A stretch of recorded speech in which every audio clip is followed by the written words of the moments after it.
2022 से लेके 2024 जुलाई तक शादी रही, लगभग 2.5 साल। जनवरी 22 में शादी हुई। आप कहते हैं सब बड़ा राजी खुशी चल रहा था। अगर ये सब बातें होती तो राजी खुशी होता। तो सिर्फ सर उसको हैरेस किया गया। उस लड़की ने परेशान होकर अपने आप को आत्महत्या करी। मैंने 9 दिन 10 दिन पहले की आपको चैट, वो तो संभव था।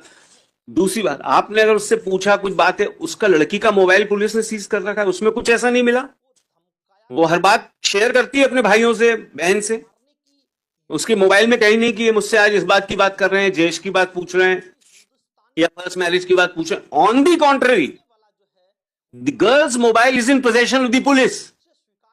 It must be containing the evidence that all these things, ये जो शादी पुरानी दूसरी नया, ये सब बातें विवाह से पहले उसने इनको बता रखी। It's a new ground which they are trying to make. Sir I am grateful sir, माननीय न्यायालय के समक्ष आज जो दस्तावेज पेश किए गए, इनके संबंध में हमें कोई इंफॉर्मेशन नहीं है।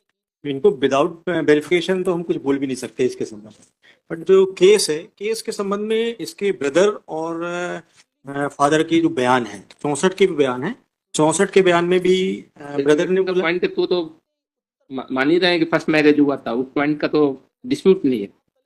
सर क्या सर्कमस्टेंसेस हैं वो उसमें एक्सप्लेन है। मैंने उस पॉइंट का कि फर्स्ट मैरिज हुआ था, इसलिए उसमें साफ नहीं रखा। उसका जवाब देना पड़ेगा सर, उसका जवाब देना। आपने इतना बोल लिया तो हाँ, पहले कर ले, पहले वो कर ले। वो डिस्प्यूट नहीं कर रहे हैं। अब क्वेश्चन आ गया कि यहाँ फर्स्ट मैरिज डिस्प्यूट नहीं कर रहे हैं। नहीं, हम डिस्प्यूट कर, यहाँ प्रैग्मेटिक ले लें sir. They are not disputing the first marriage now, पहले मैरिज हो गई। I am a lawyer speaking on the strength of your documents. Yes, speaking on the strength of your documents. You were not allowing the court to give me time to verify and say something about that.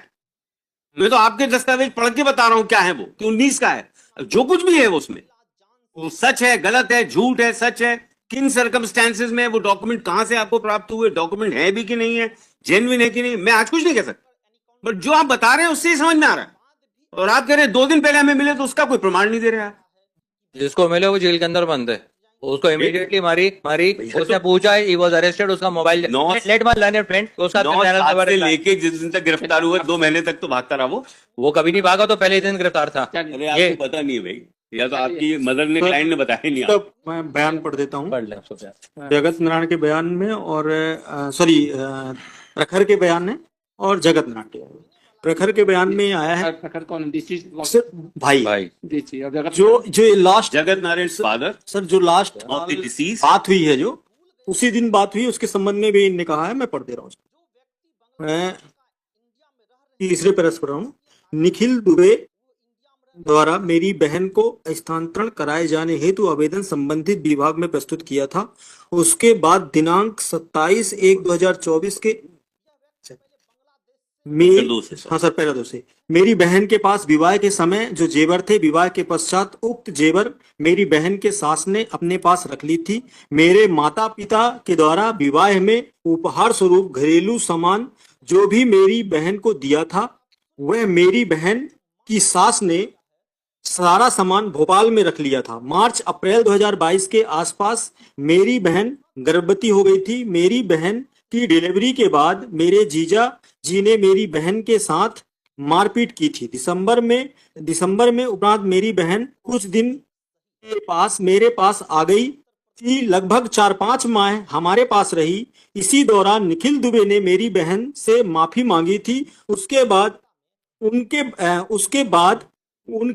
उनके बीच बातचीत होने लगी थी। लगभग 2023 के अंत में मेरी बहन ने पुनः ज्वाइन कर लिया था। मेरे पिताजी के द्वारा मेरी बहन जो फ्लैट लिया था उसकी EMI के सारे रुपए दिनांक 19/9/2023 को कुल 22 लाख मेरी बहन के खाते में ट्रांसफर किए थे। उससे संपूर्ण EMI समाप्त हो जाए, उक्त बात के लिए मेरी बहन ने उसकी सास ने दबाव बनाया था।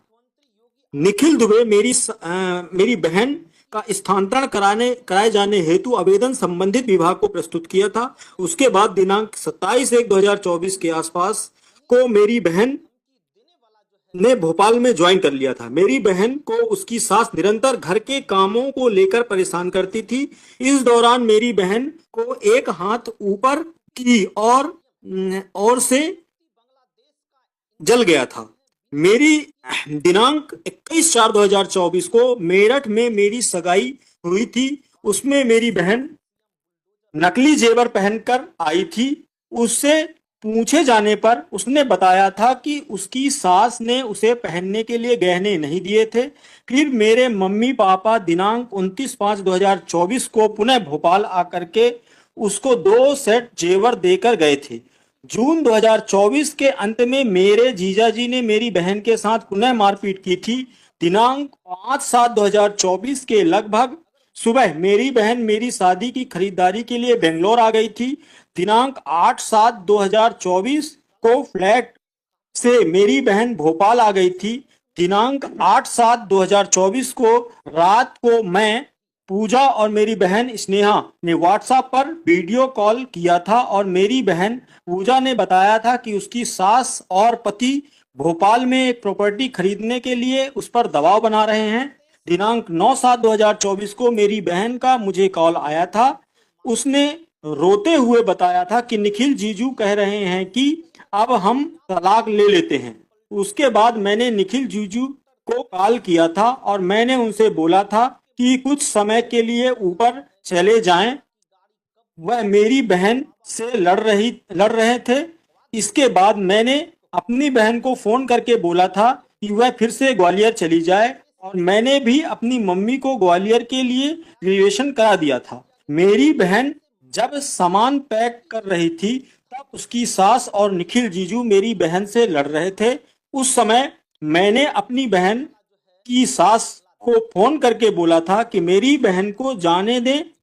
जो बात मैंने अपनी बहन के सास को फोन करके बोला था कि मेरी बहन को जाने दें, बात होती है तब वह बाद में उसके और माता पिता के बीच हो जाएगी। इसी दौरान पूरे समय वह चिल्लाती रही और बहुएं ऐसी नहीं होती हैं। मेरी बहन से मेरी आखिरी बार जो बात हुई तो वह मेरी बहन से कह रही थी कि अपने बच्चे को अपने साथ लेकर जा, हमें शादी में बाहर जाना है। उसके बाद फोन कट गया था। उसके बाद मैंने और मेरी माँ ने निरंतर फोन लगाया पर पूजा ने नहीं उठाया।